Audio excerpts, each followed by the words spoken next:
Sanibona bafethu igama lami nguSanele aka Udonso Wenkabi.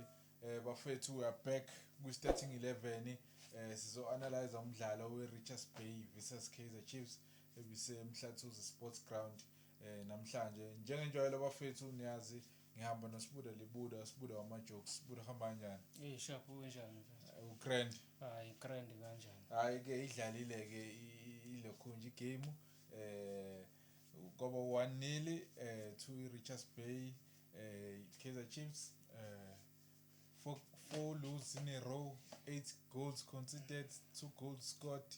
Ubona kanjani igame? Cha idlalile iKaizer Fish. Idlalile iKaizer Fish. Idlalile iKaizer Fish. Yeah ne. Angazi ke noma lokho kuseseyiko yini kuyifavor ngoba ngiyaye ngithole kuthiwa amanye ama-comment ufavor Chiefs. Ake singene asikho lapho. Yeah, ngeke ngayisho lento before ukuthi iChiefs kufanele ibhalele uFIFA noSAFA ama-email nezincwadi ukuthi seyiqedile okwale season ayisekho into edlalelwa yiChiefs manje isho ukuthi sacela bayisecurishele uposition number 9 izobuya next season isizodlalela amanye ama-cup ngaphandle kwe-Confederations ne-MTN 8 iNedbank ne-Knockout ngoba kule season iChiefs ikwi-lowest conversion rate yamagoli labantu abangaphezulu kwayo kuyilog bayawashaya amagoli compared to yona. So if ingawakora amagoli imaphi lamagoli azowina ngayo ileague ngoba phela if ufuna ileague fanele ube namagoli. Yeah and then singene kuyo ke igame iRichards Bay ibekuyipace emnandi bekuyipace egood and bebengena kuleli side la kwa left first half enqonqozile uGumede lapha nabo Mthembu yabo bebeyimisele even no Barnes yabo wenza ama save amnandi laphana ubuvuma yabo udlalile ubuvuma namhlanje. Yeah udlalile uyena nje umdlalo odlalile kuKaizer Chiefs. Yeah uSereno azange agive that good performance to uSolomons. Solomons in 26 minutes uphapheme bese eyiredile igame nesisu sathi upick up yabo ngoba umthetho ubebona ukuthi le gang iyangena la kuleli lokhujana and unamaphutha lo mlungu lo uCross benomakhati umakhati bawenzile amaphutha fesikhathi then kwaze kwa drop umthetho ezosiza ngala left ngoba uyabona ukuthi amanzi ayangena endlini ifikile iRichards Bay yabo babuyela kwiposition yayo oMabhuwe no naye umthethwa bakwazi ukuthi badlaleke manje sebeyawasa amabhola kuvele eBay sebeyawasa walithola ibhola uSirino ukuthi alikhiphe on time ehamba uSolomons waliphuza ukulinika uSolomons ibhola seliphambile selijaha washaya icross kanti kube umnike on time ubemnika ichance ukuthi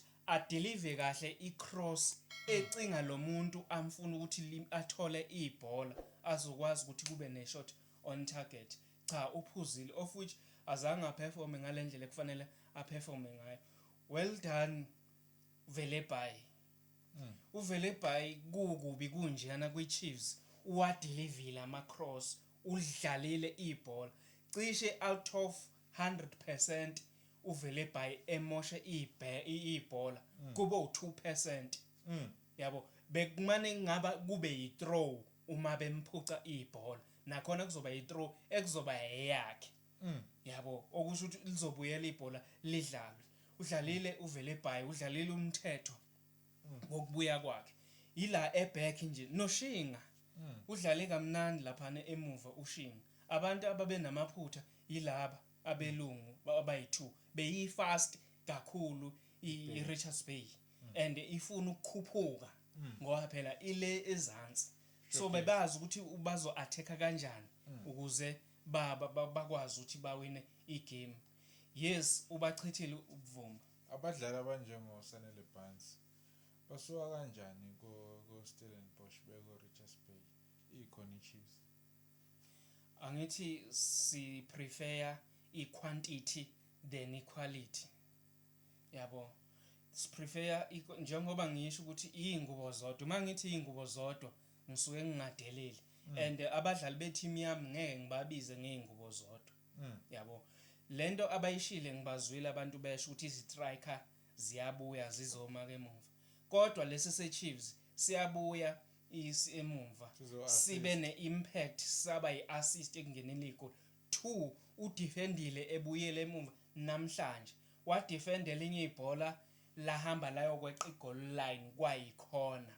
So uma nithi angilazi ibhola yama strikers engiyaye ngiwabone ebuye emumva ezodefender afika abambe alikhipha ibhola mayihlangane nayo alikhipha liyele kuma opponent ibhola liphuma ephuma awalidefend ukuthi liyokweqa igoal line yangakubo okusho ukuthi ngiwucoach ngamiyekisa ndoda hambi lapha yini ayenzile cha angiyibonanga into ayenzile noma esedlaliswa. Okay, sibuye kwi second half uthola iopportunity ukuthi adlaliswe uDa Silva walithola ibhola la esiswini eseyaphambili kunokuthi alikhiphe on time ibhola nayi option ngapha ka left uvele by naye enye option lapha ya ka right alikhiphe liye khona ngoba phaka nendawo uye kumele abe khona so alikwazi ukuthi liqonde walibambeze lapha nithiliyeza umdlali weRichards Bay walibamba wamphuca laseziliya le.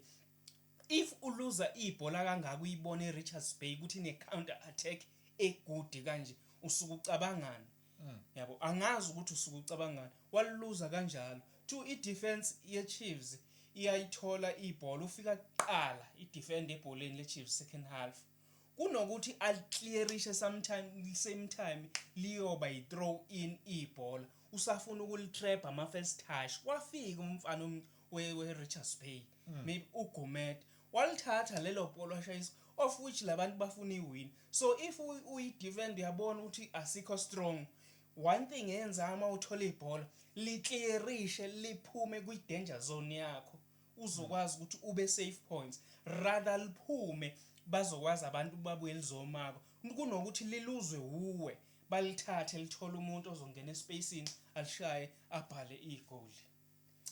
Yabo yeah fethu sorry nje ukungena emlonyeni uyakhumbula igame lapha ko 65 yale isimnandi kanjani uyakhumbula ukuthi ilokhunjisiso bese sixega kanjani after sekukhishwa umthetho. Yes uyenzile imistake kusaqala igame wabamba ibhola ngesandla wathola yellow card but mina ngisibona ngesidingo sokukhipha umthetho ngoba after ekhishiwe iRichards Bay bisizenzela bese ngazathi ile game ebabebuya kuyona ePirates neKaizer Chiefs Soweto Derby.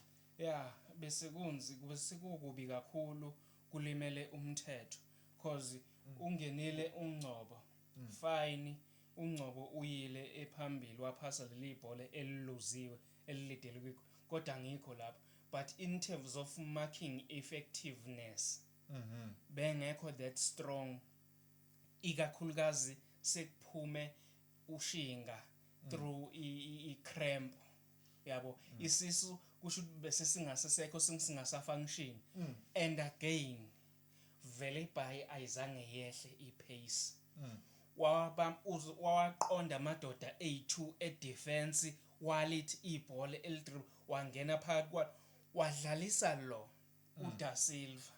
Da Silva lafike lamosheka kuye ibhola yabo uphaseliwe second time ebese phaselwa okwesibili lapho rather ukuthi ngilibambe ngithene alibuyisele kulomuntu omphaselile ufuna ukudribula lama defend nani amakile cishe kube i-goal kick.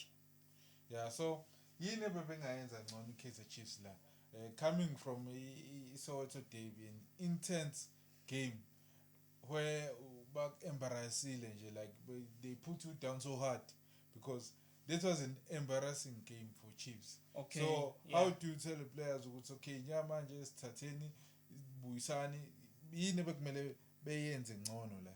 Okay kunabadlali lapha kwiChiefs abebengekho mhlambe ngathini that fully participating kwiOrlando Pirates ake ngibuye lapha uDupreez lapha phambili mina bengingamfaka kungani leli bhola bedlala neStellenbosch kwathiwa uyi-offside actually ngithola ukuthi uyi-onside it's a valid goal when a player is behind the ball that's not an offside when the player is in front of the ball in front of the defense and ibhola likakadlalwa that's an offside so lithe lidlalwa ibhola ungemumva kwalo lifika kuye uyalishaya kuba yigoli yabo amanye amazwe ane VAR or enye league yenzakalile very same incident juthu ukuthi kune VAR and bayalazi leyo lo ukuthi okay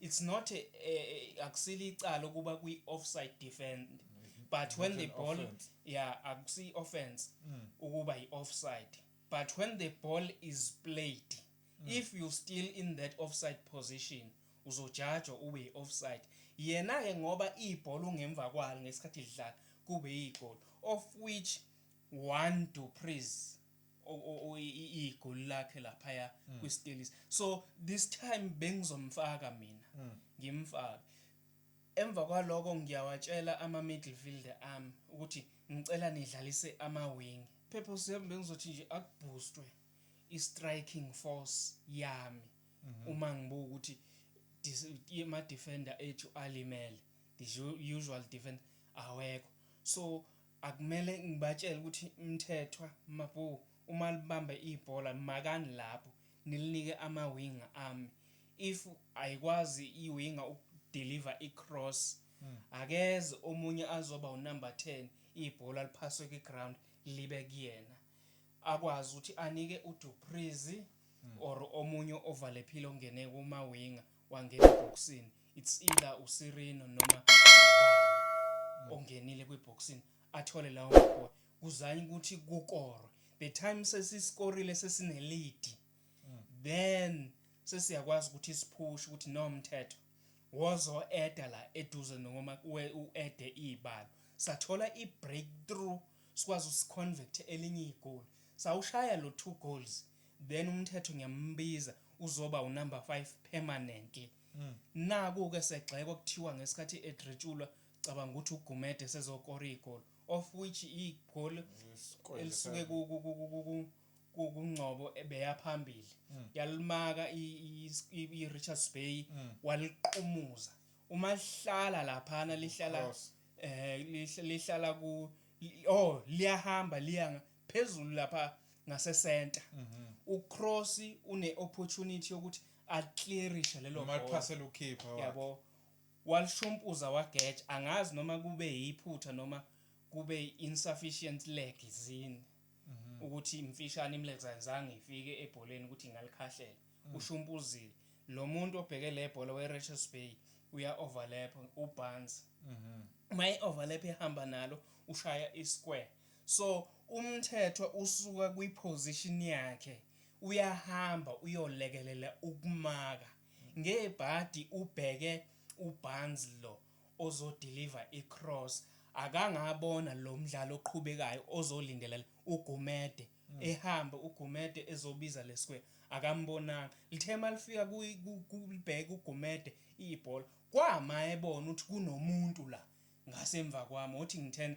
ngiyommaka kanti useyithayimile vele uGumede lento lo uzoza kimi straight uthi ngivele ngikhathi kahle azokwazi ukuthi adlule ashaye cross cut i-defense lapha eboxini ulabe khona umthetho ubezosiza team akusiyi position yakhe leyo position inabantu bayo yabo so ngeke uzumthaka umthetho lapho you can't blame umthetho ukuthi udlule kabhlungu kanje ekubeni nabantu abebekwi defense bebedlula o Cross naye uMakhathi bebedrot bena so why iblame izoya kakhulu kumthetho obemaka umthetho uke wamaka ibhola wathena waya kwi opponent wakhipha ipass ngebhadi ke azange alihlangabeze lo obephaselo ukuthi alithole yalimaka it's a well play ukwazile umthetho akayenzanga lento kakhulu cishe uyenze a few times ukubamba ibhola libuyisele emuva but ubephasa right udlalile umthetho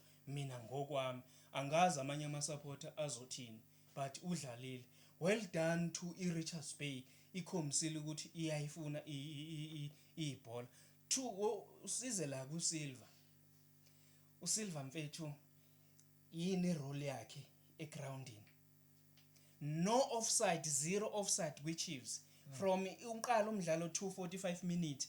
I-Chiefs ayizange ibe ne-shot on target, beku-0 shot on target, ibe nama-shot off target okusho ukuthi isuke ilikhuze phezulu kwepapa noma eceleni kwepapa, but la kumele liye khona ibhola alizange liye. Even second half ubani oshaya i-shot on target Chiefs. Yeah ne ngibonile nje ukuthi wayisiba nama-likes angaka kanti ukhipha uRichards Bay lo osibukayo. Uyabona ke Urelaxele udonsa isigqiki wadonsa ifoni yakhe i-iPhone Pro Max i-latest, wangena ku-YouTube wabheka i-starting 11 wase like wa-reacta kuma-post ethu. Yabo urelax kuchili wakutatazela wawenza ama-saves anzima or aright ubuvuma usavile bekumele ama-goals azafike kuko-4 ngendlela asave ngayo cause bese kubonakala ukuthi i-defense sekuyayibhedela wawaphakamisa well done ukuthi Vuma uconsider 1 goal ngaphansi kwe-pressure eqhamuka ku-Richards Bay ebeyikhona first half nakwi-second half. Even nakwi-first half uke wabhula izinto wabuyisa ushintshi noma ushintshi bethi bayawusebenzisa wawuchitha kwawona. Well done ukungaconsider amagoli amaningi kangaka. Yabo if unenkinga ye-defense limele strategize ukuthi how you convert ama-goals. Ngeke mfethu ungacreate ngisho ne-1 chance kodwa kune-striker engithi uma ngesigxeka ukuthi siyapha emumva thiwa i-strikers ziyabuya kuzomaka shuthi le striker sizele kuze emumva kuzomaka because ezinye i-striker ziyahamba ziye emaboxini le zifike ziyokora. By the way i-team engiyisupportayo iwinile ama-wing akhona yaya emumva alikhiphe ibhola ikwazi i-winger ukusuka la emumva izihambe phambili iziyokora kodwa beyibuya kuyomaka. So lo muntu lona uzela ukusuka phambili ezodefender kwi-Chiefs cause azange azabe ngisho na shot on target. Uma ethola ibhola ukuthi aliphase sometimes enze into something productive akakwenzi babemuke ibhola. Yini indima yakhe ingako ngithi ingubo zodwa mina. So futhi i-striker se-Chiefs siya-strike. I-striker se-Chiefs si-strike ukudlala ibhola ukukora amagoli. I-team yangakithi striking for KwaZulu Natal i-Richards Bay well done Richards Bay. Uma ngaqhubeka kanjalo no Durban City no Golden Arrows nis-represent khona i-team ehamba ibe nengubo zodwa nishaye ningene lapha ko-top something phezulu. Yabo ngcono thina singafavor lutho lapha ya. Yeah so ngiyayibona mina into eyenzakalayo manje yabo mase kunje hayi wonke umuntu usuke sefuna iposition yakhe last year. Yabo so hayi Chiefs ngoba ku5 nje iyehla iya ku number 9. So whoever is in number 9 position bafethu i-Chiefs iyafika and ayidlali akashanyela aphatha ama-mopa dlali nje iduyakhuphuka noma ubona isithi yakho ukuyona ngoba ngempela i-Chiefs izothatha unumber 9 wayo and bafethu asifuna inkulumo yani i-Chiefs unumber 9 wayo ibe right. Ningayibangisi bafethu yabo this is a big team. So sibuda siyayivala manje bafethu please stay tuned for i-second analysis by uDonsa Wenkabi bafethu ngizobe ngi-analyzer. So bafethu please bafethu don't forget to follow us on YouTube at starting 11xi bafethu so drop link below.